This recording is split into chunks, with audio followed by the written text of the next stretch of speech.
Okay, everybody, welcome back to Overdunk episode 5. My name is Zoinks with Unite Mics. We are sitting down with the top competitive teams in Pokemon Unite, learning what makes them tick and what they're looking forward to. Welcome, Apes Unleashed, to the show. Thanks so much for joining me, you guys. Hello, What's what's up? up? What's up? Yeah, What's thank up? you. Awesome. Yeah, so just so for the people listening at home or watching on Twitch or YouTube and things like that, we just need to get to know your squad a little bit better. So why don't we just move around in a circle, introduce who you are, what people might know you from, and then what role you play for the team. Why don't you go first, Zervis? Yeah, I'm Servas. I'm the support player for Apes Unleashed. I'm kind of the team captain, I guess, or somewhat. It's a Okay. bit here and there. And I'm a former StarCraft and Heroes of the Storm player. Awesome. Cool. Shelvin, let's go to you next. Yeah, I am Chelvin. I play jungle for Apes Unleashed. You might know me from Heroes of the Storm. I've played that for the past 4 years, and now play competitive Unite. Okay, cool, fantastic. 2 Heroes players. Gecko Kami, how about you go next? Hey, I'm known as Gek, also as the EU traitor that played on NA for the longest. That's true. I'm now the new addition to the team, the new tank player, and I'm known for playing whatever defender in bot lane. Okay, cool. Yeah, I definitely the pioneer Gecko Kami. All right, and then 60s. How about you introduce yourself? Hi, my name is Sixties. I'm 23 years old. I'm a top lane player for Apes Unleashed currently, and well, I have played in the past games like Heroes of the Storm and World of Warcraft, mostly Arena. So Okay. yeah, that's me. Cool, the PvP top down, no stranger to it. Well, awesome. Thank you so much for joining me, you guys. I'm really excited to get to know you. You guys all have past history in other games. That's really exciting. But before we get into your team and like your accomplishments that you've had so far, I've heard there's been a little bit of just inner team drama already that I think we need to address right out of the gate. I've been told that the biggest ape amongst your team is still up for debate. Do you guys have in mind who's the biggest ape on your squad? Pixies. It's not close even. No, okay. For me, it's here. Hey! Okay, so Sixties saying that they are maybe not the biggest ape, but the rest of the team is pointing in that direction. Sixties, how do you get this rep? Why does the rest of your team think you're such an ape? I don't know. Something goes wrong. They hear me scream first. I think that's it. Oh, and no, I'm sure nothing goes wrong in mid game. No, you're totally fine. But cool, awesome. I wanted to get that out of the way because if you are truly the Unleashed Apes, I need to know who's leading the pack in that sense. But awesome. So I want to learn a little bit about your squad and how it started. So the first iteration of Apes Unleashed, did it get created at the start of the game, or was this like a later in the timeline team that decided to form? Who's Should gonna take this answer it. question, boys? Point fingers. I think 60s should take this one, no? Okay, cool. Yeah, 60s. Yeah, okay, talk to me. Maybe. Yeah. So basically, I think all of us has been on a different team previously, and Apes is kind of yeah.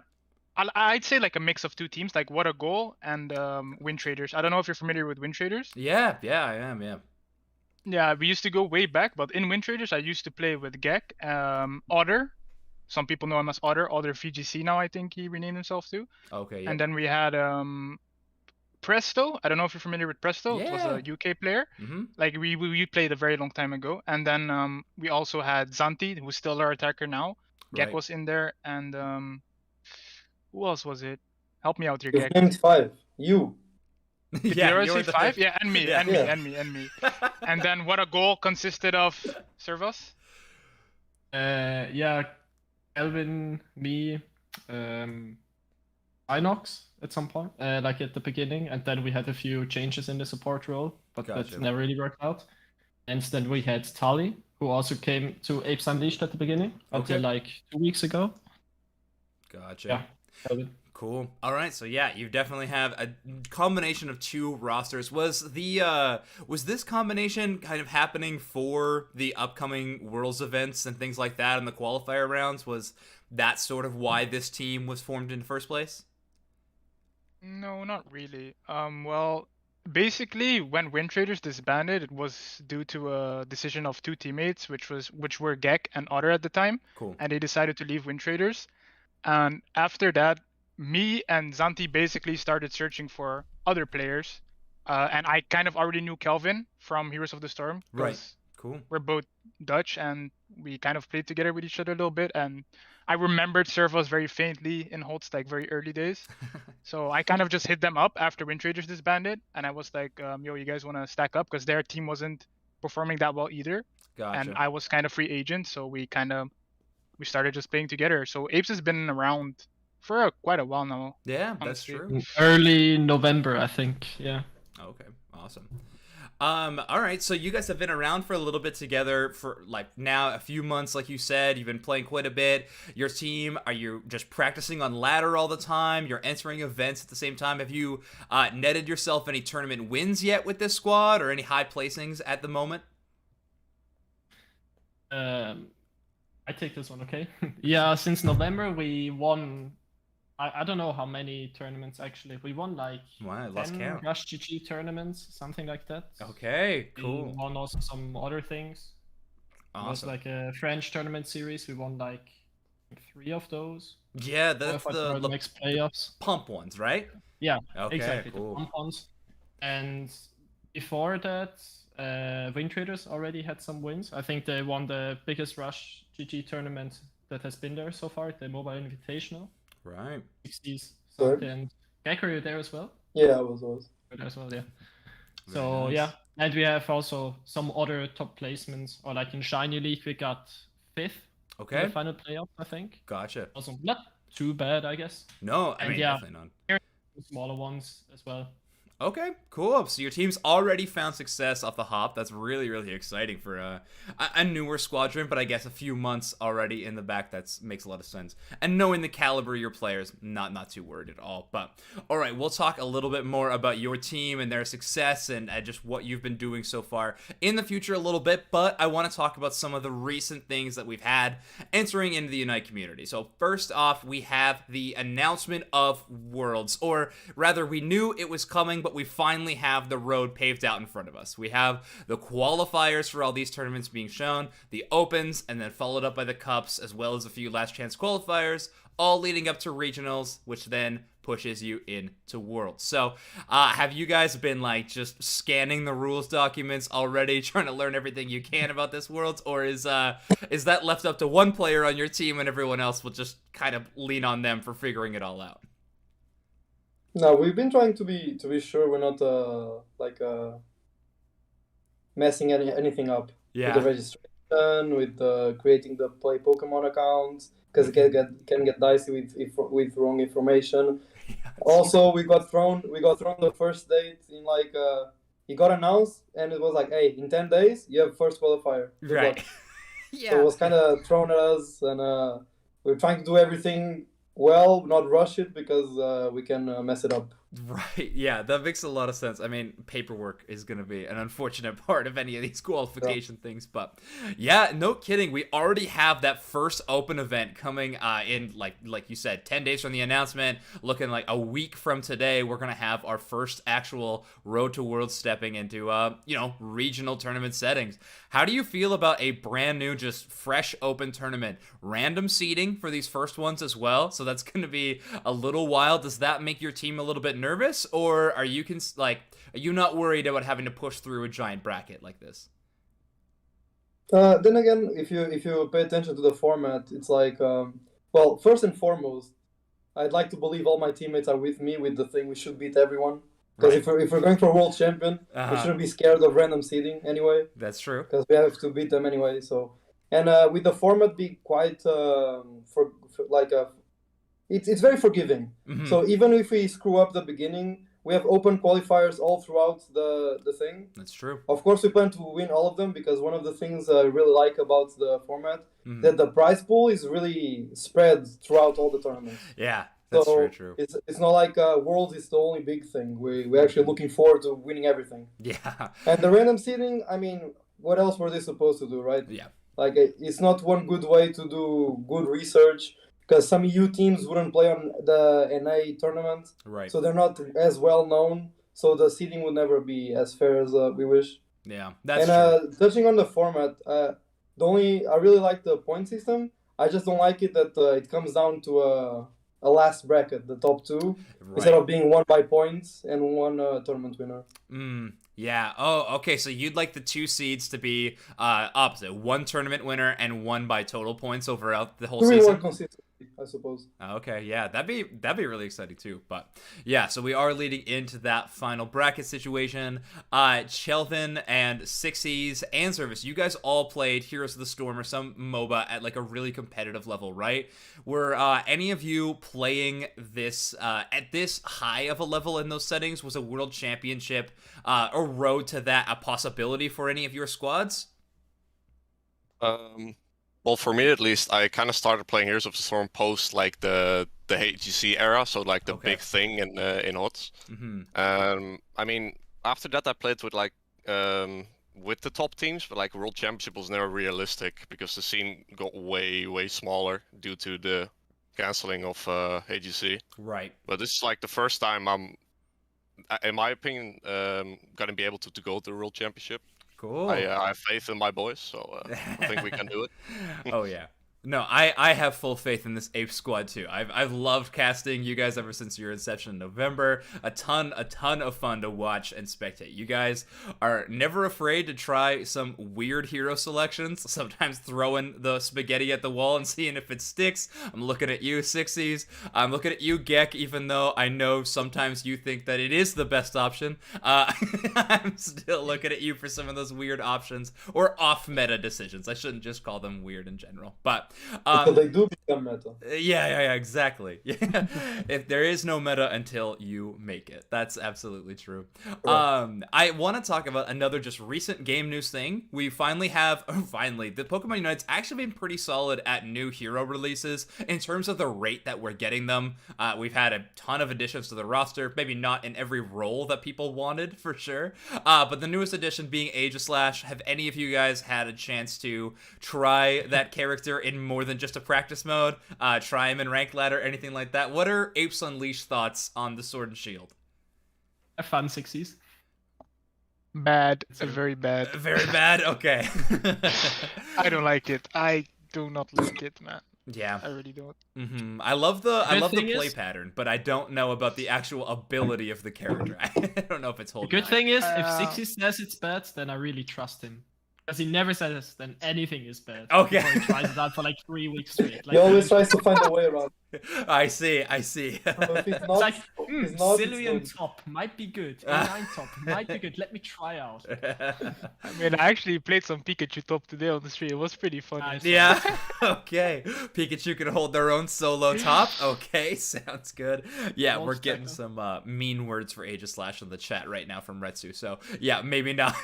I think the opinion on that Pokemon is definitely going lower and lower overall. All right, Shelvin, how about even trying to play them in the jungle? Is that not even a possibility? Well, I don't think the hero is completely terrible, but like it's just not viable in the jungle at all. Like with the current jungle meta, it's just not playable. Sure. Yeah. Like it's already really hard to play like a melee junglers, and if it's like even worse than the current melee junglers we already have, it's just not happening. Yeah, that makes a lot of sense. And actually, speaking of that current jungle option, so in the meta we've seen recently, the 2 biggest flex spots have been that top lane and that jungle spot. What kind of jungle lane spot do you find you're opting into most often when your team's queuing up? You mean like the current jungle picks I think are the best? Or, yeah, exactly. Or like what works best with your team as well? Well, I think the 2 best are Greninja and Cinderace in my opinion, but I think there's niches for Talonflame. Okay. And that's like my top 3 in my opinion. There can be a few more, but that's in my opinion like the best 3. Okay, gotcha. Those ones are rounding it out. I've seen you play in pretty much all of them. I know you were adopter of the Dragonite meta when it happened because everybody was sort of forced to at the moment. Does that Pokemon still exist in the jungle meta at all? No, not really. No. Without having bans, like ban tournaments, I don't think it's viable, no. Okay, gotcha. All right, so we are off the Aegis/Goop, that Pokemon we cannot make, unfortunately. So, despite 60s, your best efforts, even you have to say that Pokemon is junk. That hurts. That really does hurt. But okay, let's talk about, since your first chance for me to have an EU squad on this podcast. Have you noticed any like big difference in EU versus NA meta whatsoever? Whether that be in Hero Select even or just playstyle. Have you guys noticed it watching any of the NA tournaments or watching those teams stream, anything like that? Well, I kind of feel obligated to take this one because for the longest I played in NA. Right, that's true. I played in NA for like 3 months and EU for the 3, so it's like the biggest difference is, I think it's in the jungle. Okay. Since the beginning of the game, I feel like EU is more prone to try Greninja than NA in general. And another thing is, I feel like NA players are a lot more scared of losing. Oh, in a way where you'd say that EU teams are kind of trolling because they're... Okay, this might look like I'm pointing fingers at a particular team, but EU in general flips more often. They just call flips as an actual strategy. It's it's not that, oh, we were forced to. No, it's a strategy. We flip. Okay. It's like we flip and consequences afterwards. We can deal with it later. I see. Yeah, you're having to plan not just for one team fight. It's the flip bird team fight and the team fight following. Okay. No, it's not even the bird. It's everything. Yeah, everything can flip, you will. Yeah, absolutely. Okay, so EU is more prone to actually strategize for the flip, whereas NA is playing a little bit too safe, in your opinion. Maybe playing a little bit scared. Because with all due respect, and they deserve it, it's like people look up to TTV a lot, right? Right. And TTV tends to flip 2 out of 100 games. Yeah. So it's like. It's normal when the team that dominates their scene never flips. It's normal for people to adapt into their playstyle because all credit to them, they make it work, right? Yeah, that makes a lot of sense. Do you think that there's a other side of the coin in terms of EU? Is there a team that is dominating the scene right now within your region that you think actually inspires the meta? Do you guys take that mantle right now? Do you think you're setting some of the meta strategy decisions for the EU scene? Or is there another team that you look up to quite a bit and are trying to emulate a little bit of what they're doing? Who wants this one? I think. I can say this is a hard one, to be fair. There's a particular team that I do respect the way they just don't care about Zapdos. It's amazing to me. Okay. Talking about random gaming, the way they play Zapdos, it's like controlled chaos. You know. Sure. It's like it looks like they have no idea what they're doing, but they have somewhat of an idea what they're doing, and then you get confused. Because you don't know what the fuck you're thinking. Right, exactly. You're trying to just catch up with them the entire time and you're having to follow up. That makes a lot of sense. It goes as far as they start diving the second goal point as 5 people. And then you try to defend. And suddenly you don't notice that one actually managed to sneak away and is doing Zapdos on his own. Shit like that happening. You really need to be careful when you play against them. If you want to react to them. Gotcha. And there's a strategy behind it, so they make it work. Like luring people away to get into better spots. Makes a lot of sense. Hey, true to their name. I mean, you have to give the credit to that. That makes a lot of sense. You got to fit the team's brand. That makes a lot of sense. But okay, so random gaming is definitely setting a little bit of this wild card flip bird meta a little bit in EU. Okay. I think team fight wise, I think our team still had a bit of an impact on the scene, or at least even with the people we scrimmed against. Right. And was with random gaming, we scrim sometimes with them. And I think also overall in the European scene, I think we have the most tournament wins at the moment. Okay. So we are surely up there as one of the best teams. Awesome. Not sure if people look at our games. One of the goats. Oh, greatest of all time. Wow. Okay. So, even a little already in contention. Nah. Okay. We just do our best and we think a lot about the game at the moment, especially. I think we've not been practicing too much for the last month. But this week we started again, and we're actually talking about a lot of the issues. Gotcha. But it's at the moment that we are slowly getting out. Okay. Of the system. your question is a bit hard though, because right now in EU, actually the most top teams like all play together, like with each other. Right. So it's like we constantly learn from each other as well. So it's not like there's only one team that like has the mantle, you know? Like right now I'm literally playing with Random Gaming or people from PogChamp. Like those two are like considered also one of the top teams in EU. And everyone is just friends. Like all the top teams here are friends, and we all just constantly play with each other. Like a lot. You'll see We all learn from each other a lot. You see mixed match teams on ladder more often than NA. Right. It's like in NA at times I'll just random name drop someone. It's like, oh, Goofy's playing with Shiny, which never happened, but it's like people are like, oh, what the fuck? But with in EU it's more common to people to just play with each other. Oh, okay. I gotcha. Cool. Yeah, all right, well, awesome. So you're seeing the iron sharpens iron attribute definitely working for your squad, able to constantly practice each other and get better. But actually, talking all this about practice and team preparation, let's get into that a little bit for how Apes likes to do it. Zervis, I know you said you were kind of that team captain role. Maybe your authority, I don't know if everyone is going to call you captain with this squad. I know there are some fun personalities amongst your whole team. But in terms of team preparation, what are you guys doing to get ready for these Open Cup tournaments? Is it just strictly ladder grinding? Are you trying to find teams to scrim all the time? And is VOD review a component of your team practice at all? So we try to scrim as much as we can at the moment, but especially at the beginning when the game came out, literally nobody was scrimming. So it was really hard to find any teams to scrim with. Right. It's gotten a bit better lately, and now since Worlds was announced and all that stuff, a lot of roster changes are happening. Some of the teams are not really ready to scrim yet, and it's hard to schedule it. Oh, okay. So it's a little bit annoying. At else we do ladder, but I mean, maybe not as much as some other teams. But as I said, since this week we kind of have a working schedule, so I'm really happy about that actually. Cool. Awesome. And we look at the VOD sometimes, but we try to not make it too excessively, even though it happens sometimes that we talk about the same issues for too long and overanalyze stuff. Oh, yeah. But I think a lot of the things you can just remember as well. Maybe quickly skim through the situation. Cool.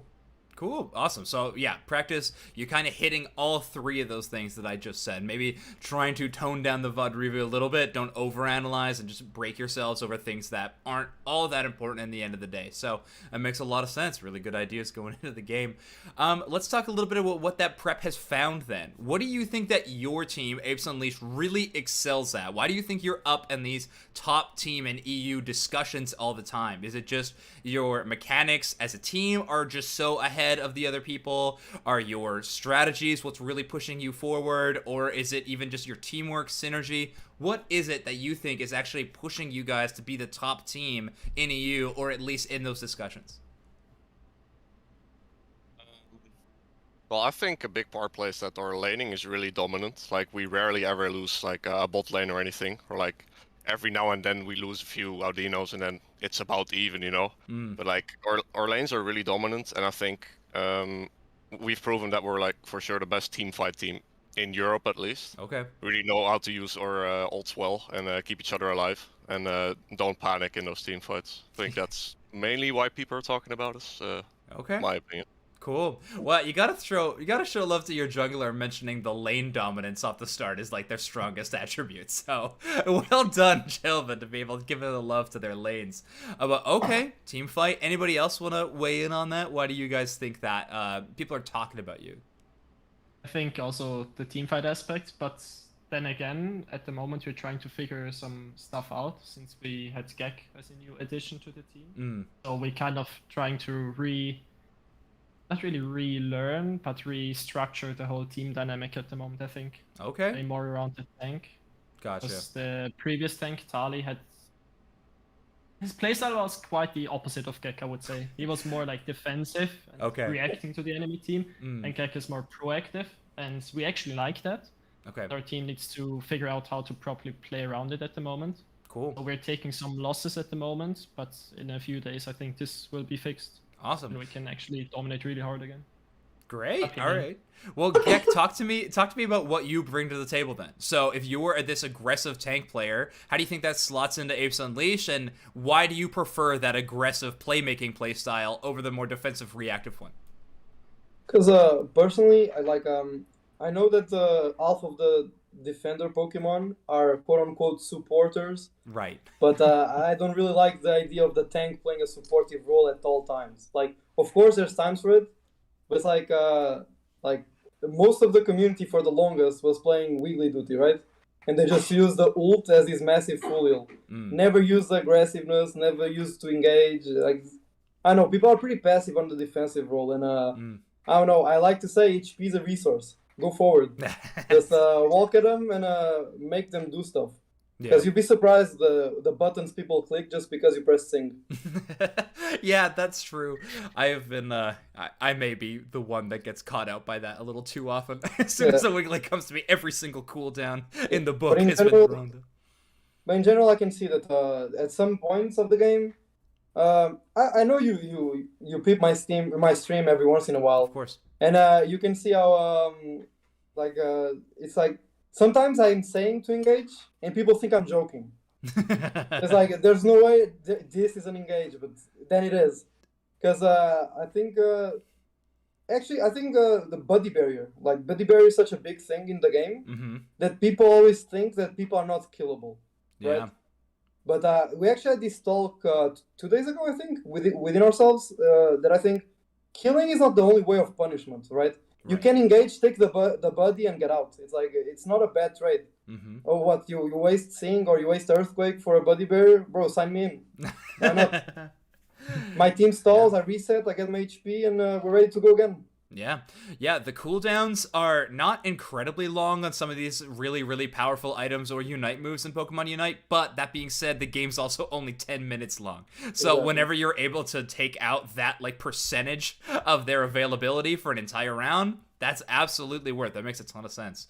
All right, and then 60s, I want to talk a little bit about the top laner for Apes Unleashed. That's the role you are playing right now. I know that you have been one to try out a lot of different top lane, Pokemon in that slot. Your team maybe not the most pumped about it when you are pulling it off, but you gotta let them know that they can trust you and you can run it up.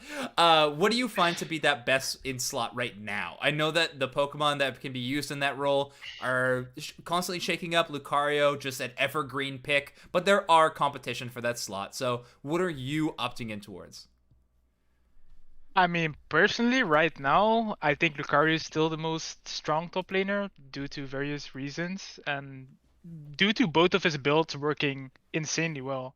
Like, he's probably the only mon in the game where both builds are completely viable. Like E-Speed, E-Speed Bone Rush or Close Combat Pup. It's like which mon can really have that much diversity in their kit.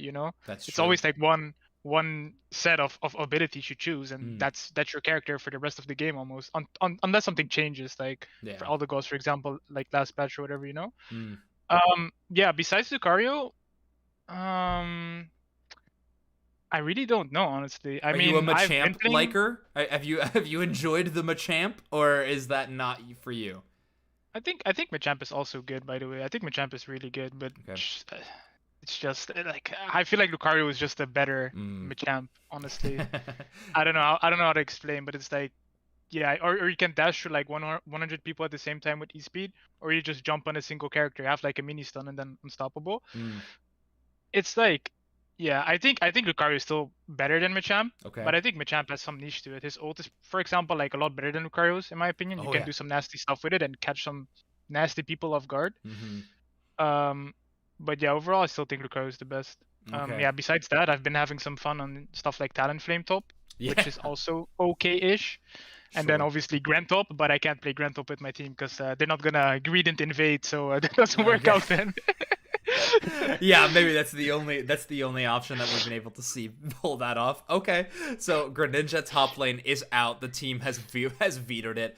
Has your team watched? I know we've talked about Gek. You've played in the NA region. I know some of you guys you've played against NA teams constantly as well. Also EU. Have you been able to check out any of the other regions in terms of gameplay? Have you been able to see the Japan meta see those. What do you guys think of these score-based comps and those kind of things, especially with finally inter-regional competition coming up in August? Are you taking a look at those compositions, maybe even trying them, or do they not fit the playstyle that you think is best for the game?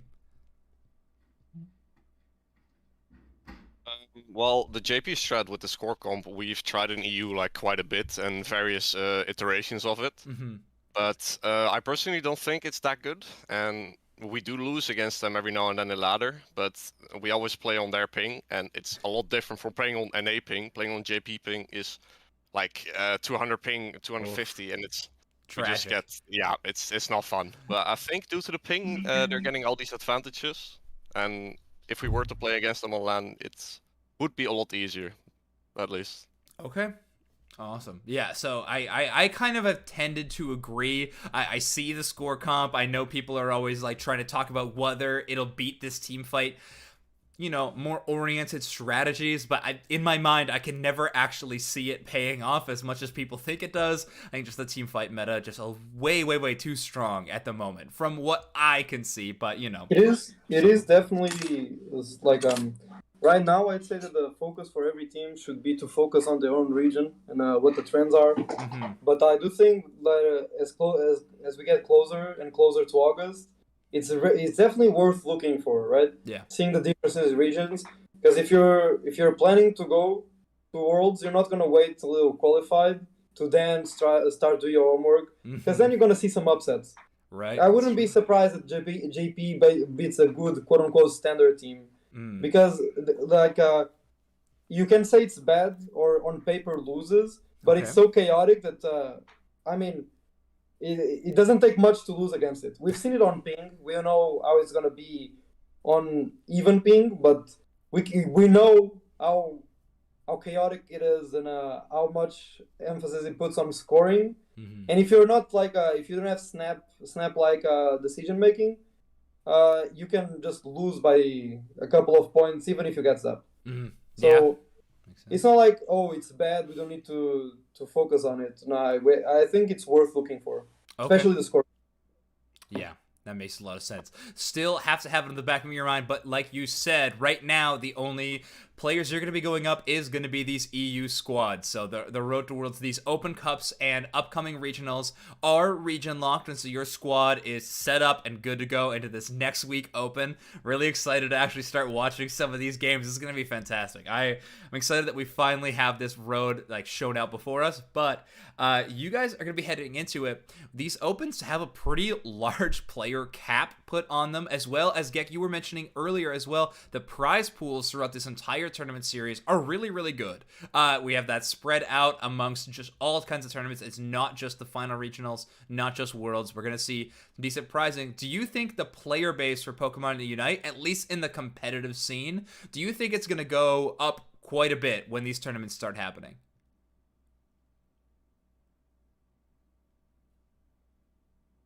Maybe a question for Calvin. Maybe no? The Hots boys? Yeah, I can answer this one probably. Sure. I mean, I'm still in contact with all of the Heroes of the Storm players, and I've been talking to them about like me switching to Unite, right, and all the various tournaments coming up. And I mentioned the World Championship with like 1 million when the rumors were still there, right? It wasn't like clear that was gonna happen. And they were like, nah, no way Pokemon is gonna get such a tournament. And then the announcement came, and suddenly they were all like, oh, okay, maybe we should also get into it at this point. But I do think with like these big tournaments, especially from the Pokemon Company themselves, I think it's gonna pull a lot of players from different games to this game. Cool. And try it out at least, see if they like it. Yeah, do you think that your team, though, with all the time you spent in almost 6 months now for in the like dawn of the game, do you think that that gives you a huge advantage over new people, or do you think that Pokemon Unite is a game that you can get caught up and pick up pretty quick and be competitive fast? Well, compared to other MOBAs, Unite is a lot easier in my opinion compared to League or Dota or those various games on PC. Okay. But we do obviously have an advantage because we have been playing this for so long and been playing competitives almost since the start. So they've got some catching up to do, but we'll see. Okay. We'll see. I actually somewhat disagree to an extent, which is like the game itself, yes, it's very approachable because let's be honest, it's a kid-friendly franchise, right? Sure. So the game itself has a very welcoming nature, but the community not so much. Okay. So it's very hard to be a new player. You learn the ins and outs of the game. You know how to play your character. You play solo queue in there. Now, good luck finding a 5-stack. Right. Or like at least a one that doesn't get farmed on cooldown, right? It's like okay. It's part of the game to lose against the better teams, but the way the ladder is made, I mean, we all see like the big teams queue. Every 1 in 5 games you have a good match, and the other ones it's like what we like to call teamies, right? And if you want to get into the game, and your hard stuck teamies, you have to prove yourself until you find yourself in a stack, basically. Okay. So the community side of the thing, I'd say it's very gatekeepy and very hard for someone new to come in. Okay. Do you have any idea why do you think that is? Is there just not enough places for people to find teams? Like not enough Discords where people are looking to find genuine good 5-stacks? Or is it just a nature of people are really competitive and they already have their friends that they're playing with and want to keep it that way? What do you think could improve also in that way? Anybody could take that question. I mean, I'd say that, especially from the beginning, where the culture started, it was at a point where you'd play ranked and you get +1 and -12. Oh yeah. So no one wants to lose 12 points because they're playing with their new friend that just got the game. It's like okay, people are too addicted to these virtual points that in the end of the day don't matter much. But at the same time, bro, come on. I've been grinding these points for hours. I lose one game, there goes all my hours. So I think it comes a little bit from that. And people in general don't imagine, imagine we go ladder, we face TTV, and we're just testing Zerva's cousin out here. It's like, bro, come on. Right. It's not gonna end well, right? Yeah, you try someone out against the best in the game. That's gonna be pretty challenging. Yeah. Yeah. Okay. But then standard is not really. It's not a real. Standard is not real Pokemon Unite as we know it. That's true. It's a complete different game, so it's hard to get people into it. Yeah, unranked and ranked modes will always be so incredibly different on either side, but you're right. So I think if we're going to see new players or new teams actually be contenders and get this competitive focus that we see already with the top teams, you're going to kind of need to enter with a 5-stack, which is a daunting task at a lot of times. It's hard to find those things as solo queuers. You need to find the team before you even start the game. That's always going to be challenging. But okay, so we've talked a lot about it, the regionals and things like that, but the World's actual event in August is going to be, I believe EU gets 2 seeds, so does NA, and then the rest of the distribution is going on from there. If you guys were to pick the 2 spots that you think would go in EU right now, if Worlds was already confirmed, tournament happened today, who's earning those spots? Let's already just give Apes Unleashed gets 1. Who's that other team representing EU in the Worlds event? Bro, it's so hard because literally all of those 3 teams that I consider the best EU teams or like one of the top EU teams are all my friends. So it's way too hard, man. Like legit, all of them are just homies or brothers to me. So it's like I just can't pick one, man. Like it would either be 5 guys, 1 Sova with people like Tans and Eberling and Bruff and like Fazid, or random gaming or PogChamp. Okay. But, yeah, I mean, obviously us. And man, yeah, I don't know. Okay, all right, understand it. You don't want to break up your relationships. I know you have a team in mind, Sixies. I know there's a team that you've already picked to be that qualifier. But all right, the rest of you 3, anybody, who do you think's the other team earning their world spot if the tournament happened today, other than Apes Unleashed? If it was today, in my opinion, it would be Random Gaming because Okay. PogChamp, one of their offlaner has been on break for a few weeks now. Okay. And if it were to happen today, I don't think he would perform as well as he has been in the Sure. past. Okay. And Gotcha. yeah, the other stack Six was talking about isn't really established, and Random Gaming is like the one team who has been practicing for a while now as well, and they're improving a lot, in my opinion. So that would be my pick for sure. Okay. Awesome. So I'm here. Yeah. Random Gaming. All right, Random Gaming and Apes Unleashed. I'd say Random Gaming as well if the coin lands on the right side. Okay. So a lot of love being sent out for random gaming. If it's today, then yes, random gaming. I agree. Okay. If it's today, then yes, I agree with random gaming as well. Well, lucky for the other competitors that we just mentioned, it's not today. We have a long qualification process before that even happens. But if you had to make that same decision for any of the NA squads, who do you think are the two taking it there? It's hard. I mean, ETV, I guess. Okay. I guess we can all agree on that. And Yeah. probably maybe Shiny or Ascendance, one of those two. Shiny or Ascendance are the other two top teams looking at that one. Because Aphelion Esports split up now. Yeah, they're all IX now. Merged with IX. So. And I'm not either not yet convinced with this merge, but we will see how well they do. Okay, yeah. I was given the opportunity to cast the draft tournament out of the Floatstone Discord just last week, and they were able to net themselves a second place finish with just making a brand new roster. But in a draft format, it's pretty hard to take any of those placements seriously because this game and draft is a fun, interesting combination so far in this game.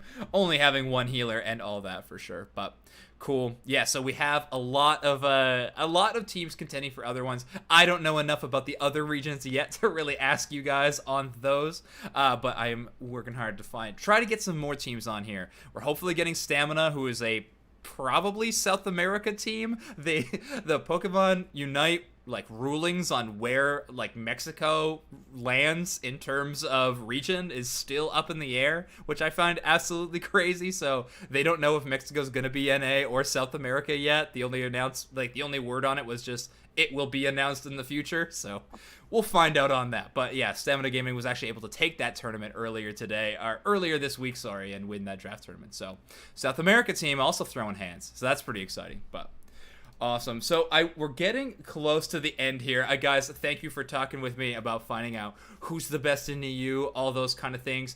If you were given the chance, so you were able to actually play some other NA squads, if you were able to meet and match up against some, who do you guys think that your team matches up the best against? Or is there any teams that you really enjoy playing? Whether that be just because of how the team plays or because they're a past roster of yours, they're friends on that team. Who does Apes Unleashed like queuing up against the most? NA? NA or EU, honestly. Either one. In games-wise, I always enjoyed the games with TTV, honestly. Okay. We played against them a bunch, also in scrims and so on. So those were always quite evenly matched in a lot of our encounters. So it was always really exciting to play in a lot of tournament finals. Cool. For me, I like to play against TTV, and we haven't played against them in a while, so either one of us gets always knocked out of the tournaments at the moment before the finals. So right. No one has to take it. So. I gotcha. Yeah, we gotta make that matchup happen. Absolutely. Is the rest of you guys feeling the same way? Is TTV the most fun team to play right now? Yeah, I would agree on that. For me, yeah, I'm not sure for Get, because they've been getting farmed when he was in Good Morning by them every day. So. Ouch! Not wrong.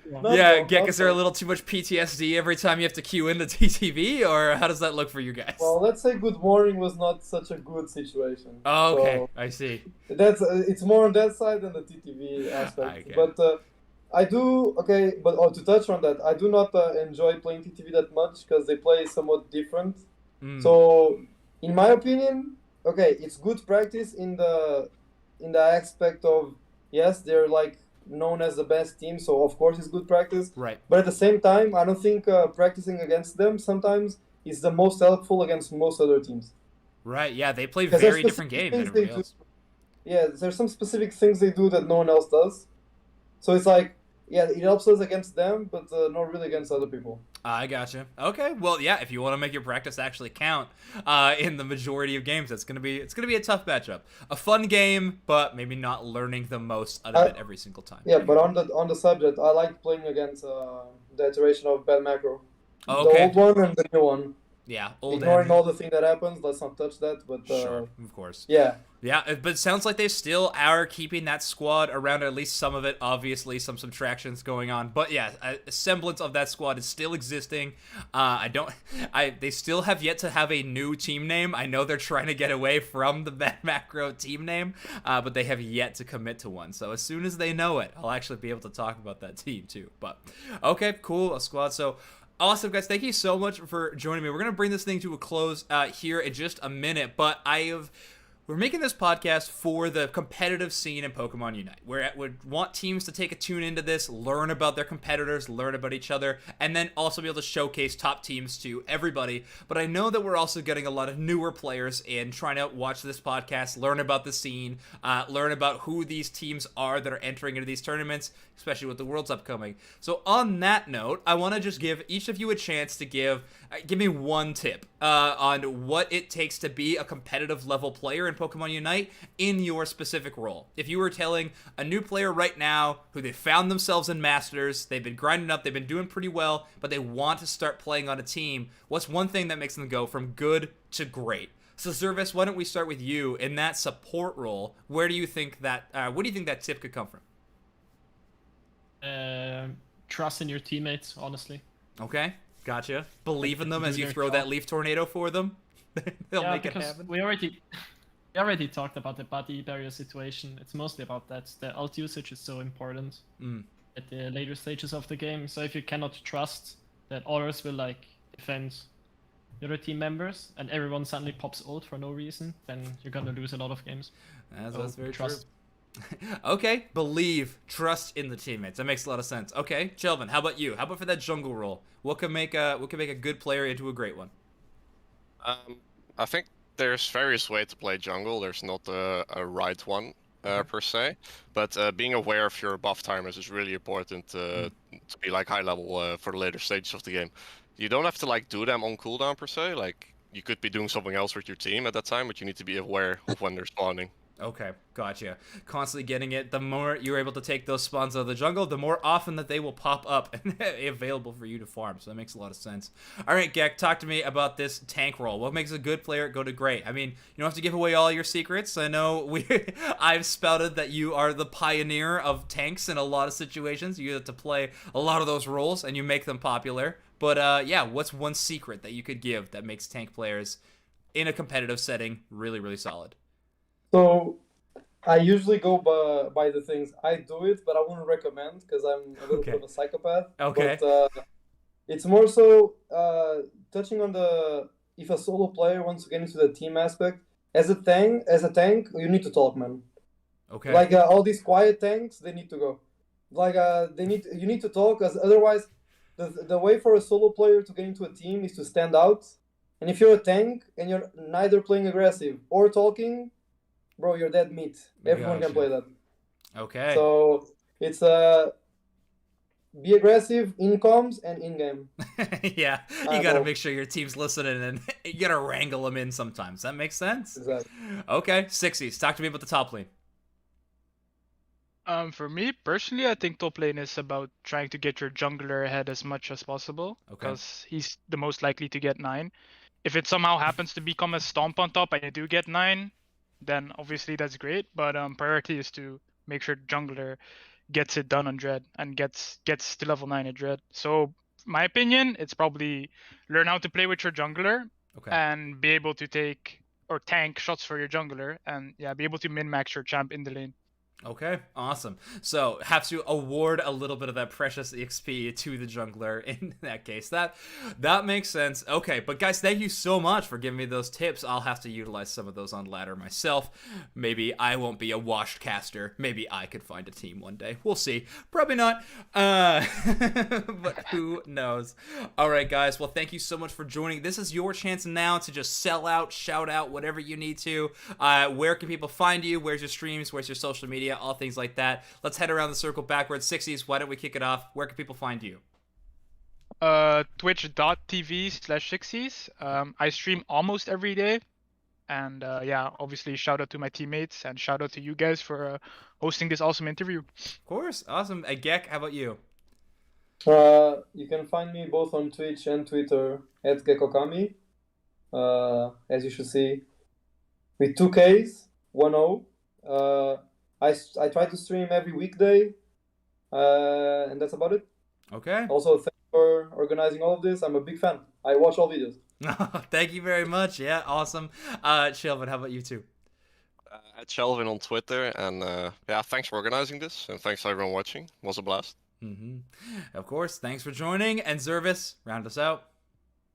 Servus _ on Twitter and Twitch, and yeah, overall, Apes or like Team Unleashed will be looking for sponsors or an organization to join in the future. So this is one of the things we will tackle next. Absolutely. If anyone knows somebody?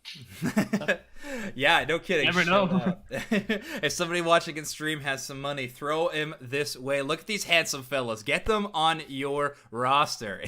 They want a fun brand name to throw beside their Twitter handles for sure. But that is where you guys find them. Tune into the Twitch. Tune into all those things. Guys, thank you for joining Overdunk episode 5. You guys can find this podcast on the Unite Mics YouTube. You can find a ton of game commentary as well there if you want to see more of the top teams playing with me and some other co-casters throwing it down. Doob Snacks as well has another podcast on this channel, Late Night Unite. Make sure you check that out as well. But guys, thank you so much. As one more shout for this podcast, we were now on Spotify, Apple, Google, all those things. So rate and review there, like and subscribe on YouTube, all that good stuff that I know you guys are already getting done right now. So don't worry. But for everybody on Apes Unleashed, and I have been Zoinks for Unite Mics. Thank you so much for joining us, and we'll see you guys next time. Bye.